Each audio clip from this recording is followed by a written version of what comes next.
Hey guys, welcome back to Aaron's Marble Works.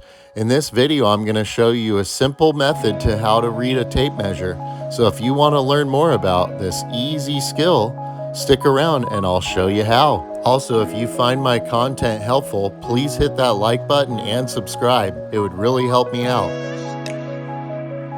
So the first unit of measurement we're going to be doing is the 1/4 inch. 1 inch. 1 inch and a quarter.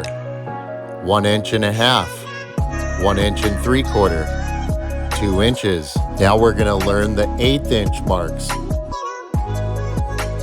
1 inch and 1/8, 1 inch and 3/8, 1 inch and 5/8, 1 inch and 7/8, 2 inches. Now I'm going to show you an easy way to do your 1/16 measurements using plus or minus in place of 16ths. 1 inch plus. 1 inch and 3/16,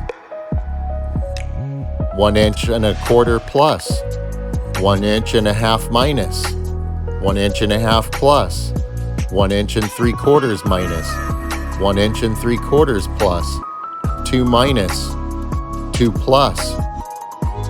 There you go. Now you don't have to remember your 16ths measurements. Let's move on to our 1 foot at 12 inches. That would be 1 foot. 24 inches is going to be 2 feet.